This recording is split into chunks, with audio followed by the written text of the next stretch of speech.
Jamar. What's going on YouTube? Washington. This is Jamar here once again.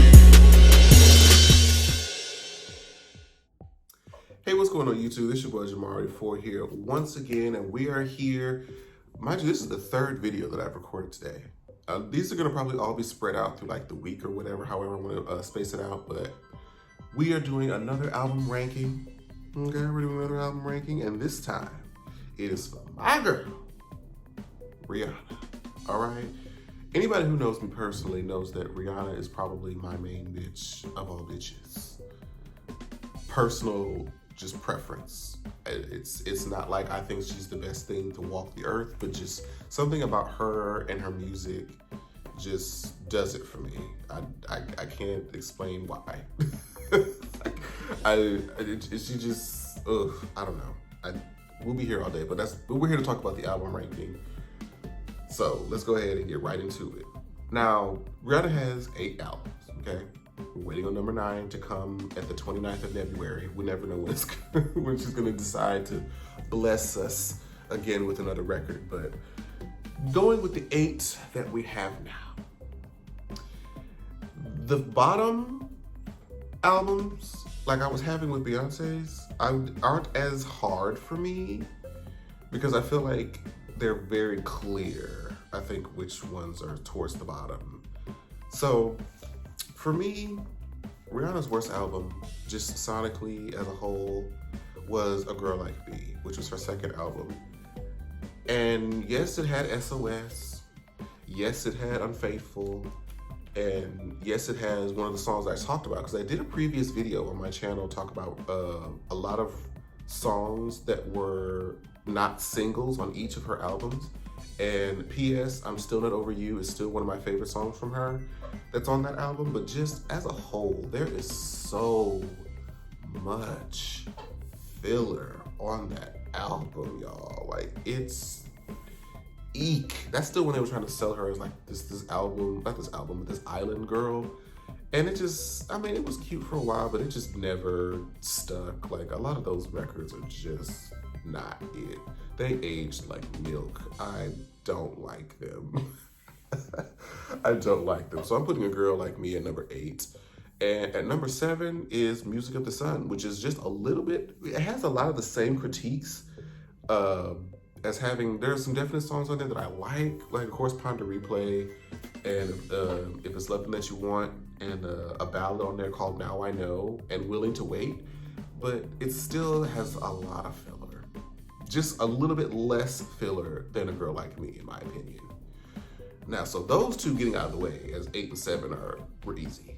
Now, this next one, I feel like might be potentially controversial based on like it having like one of her biggest hits of her career. But again, we have to consider the album as its entirety. And I'm putting it number 6, I'm putting Talk That Talk. And I tell you, I'm putting Talk That Talk because Talk That Talk was great for like the first half. And then just the latter half is just bad. It's just bad to me. It's one of my least favorites. And again, we love We Found Love. We love We Found Love. We love Where Have You Been? You the One. But that, you know what it is? Talk That Talk has my least favorite Rihanna song of all time, and that's Rock Me Out. Rock Me Out, I hate it. I hate it. Farewell, I hate it. I do. And even people like Watch and Learn. Watch and Learn is not that girl for me either. And I just don't like it. I don't like it. And it makes me sad to say because I was really excited for when the album was coming out, when like We Found Love it came out, and the rest of the singles. When I just heard the entire album, I'm like, it's a really half and half situation for me. So that's why I had to put Talk That Talk at number 6. Now, this is where it starts getting hard because the last few, I like them all for various reasons, and it became like me having to like pick your favorite child at this point. However, me trying to have all things considered, At number 5, I'm going to put Loud. Now, Loud is one of my favorite eras because I felt like Rihanna promoted the fuck out of Loud. The era, it really only lasted like, what, maybe 10, 11 months? But it felt like she pushed Loud. She was performing Only Girl in the World and What's My Name everywhere. And there was a time I will never forget in college because I was, what was it, like a sophomore or first semester, junior year? I can't remember when Loud came out. There was a moment where on 3 different radio stations at the same time, What's My Name was playing. And I'm just like, damn. She was everywhere. The Loud tour, excuse me, was the very first Rihanna tour that I went on, and I got to see her in person. And let me tell you,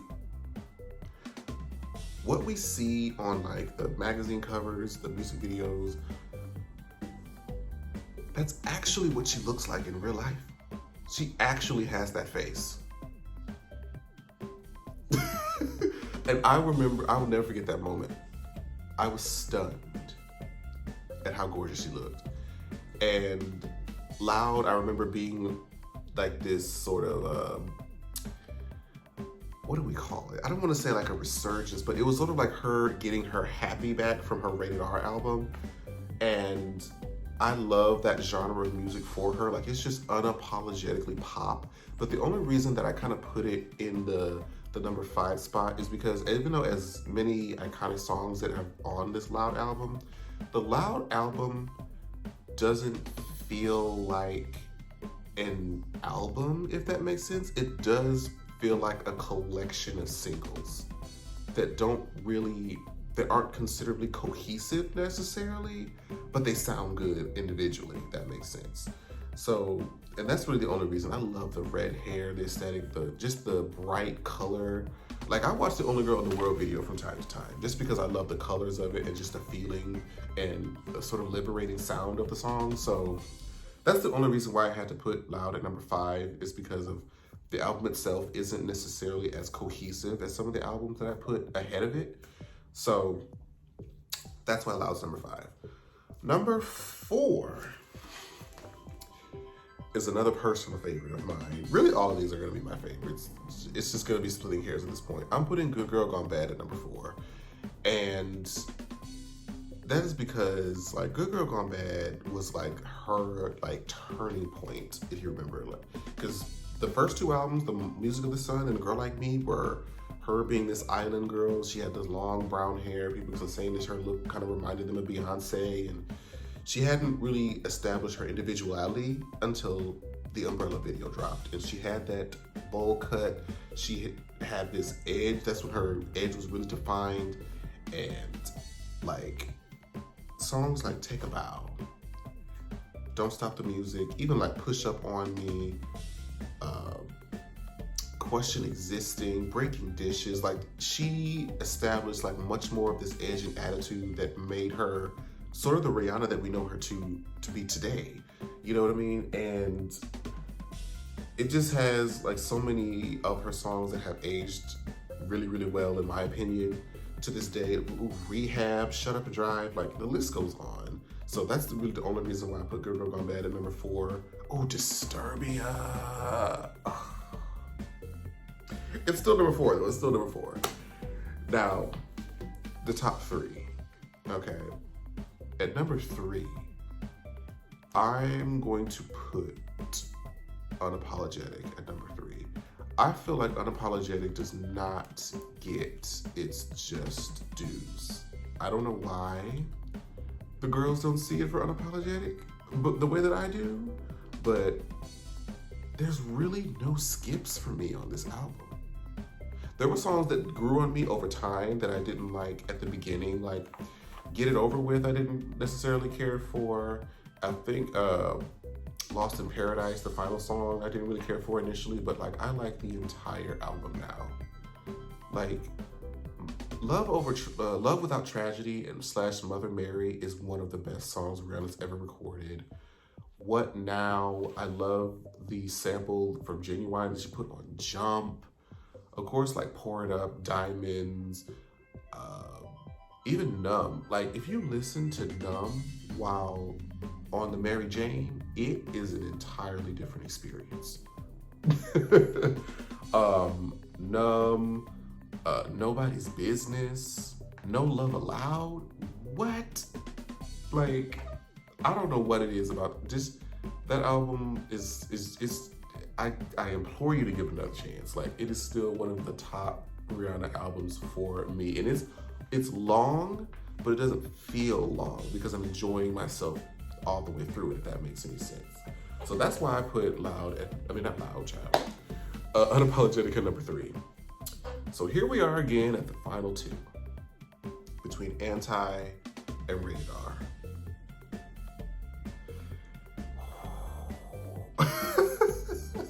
This was not easy. Again, this was not easy.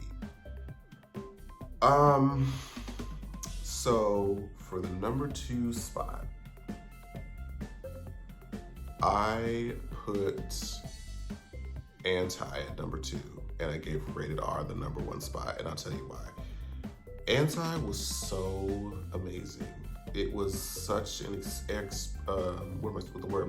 experimental album, where she literally did the antithesis of what a lot of people expected her to do, and she explored sounds that I never even imagined her doing. And I recently re-listened to it the other day, just from start to finish, and I'm just like, wow. Like, you didn't even really need like the typical like high octane club song that Rihanna usually gives us. I mean, she did give us Work, which is like a dance song. People like to go to Rihanna to dance, but songs that I get lost in, like Same Old Mistakes, Close to You, James Joint. I don't know what it is about James Joint, but it takes me to another place, and I enjoy being there every time I go there. I can't explain it, but James Joint, Same Old Mistakes, Close to You, Never Ending, Kiss It Better. Oh my God. Like, you know what it is? I really was so disappointed with the Kiss It Better video. And I think in my mind, that's mentally what kind of took Anti down, is because the visuals did not match the quality of the music to me. It was overly simplified to me. And I think that was my main critique. And she didn't really give us a lot of videos for this album either. She gave us a few performances. Of course, she went on tour, and then I think just the messiness that led up to the Anti release, which was like 4 or 5 seconds, American Oxygen, Bitch Better Have My Money, which is still a great song, probably one of her better videos that she's ever done as well. But just the leak and the whole Anti-Diary, y'all remember that shit? It was just a whole lot of confusion and all sorts of messiness going on with the project. I mean, it came out great at the end, with the end final product that we got, but just everything surrounding the album and the introduction to it was a little bit messy. So that's what kind of put it down just ever so slightly below Rated R, which Rated R was just badass.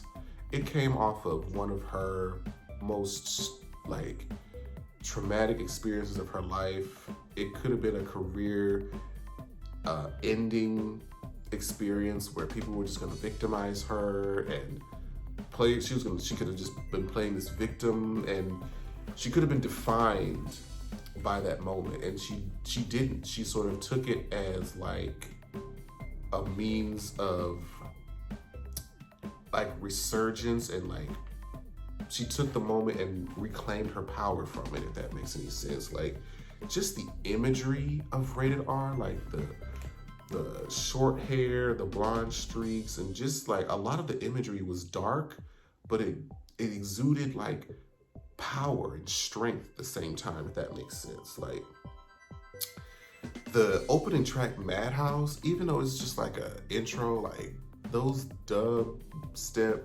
beats, and then like going into Wait Your Turn, into Hard, are like, even though they're all like hard-hitting moments where she's like exuding her strength and her power, it follows up with Stupid in Love, which is like a vulnerable track talking literally how like you make dumb decisions when you're in love. And Cold Case Love, my God, was literally like just a love, not even necessarily a love letter, but just like a song that basically talked about the incident that happened. And it's just so vulnerable, so raw, just beautiful record. And of course, she still has to give us the ass shaking music with Rude Boy. And like Russian Roulette, visually, my God. And visually and just lyrically, the symbolism just, and it just all was so cohesive. And you could just play the song from beginning, all the songs from beginning to end, and just get the whole narrative, the whole story. And at the time that it came out, it was just chef's kiss, like, damn. But we could go on and on about that album, but yes, let me know what you think all of her albums should be ranked. Do you agree with my opinions? Do you disagree? And if so, let me know in the comments. I would love to hear you guys' opinions. If you're not already following me, thank you guys so much. Follow me at all my social media platforms at Jamar84. That's JAMAR84. And I hope to see you guys there. All right. Bye, guys. Like, share, subscribe. Jamar, Washington.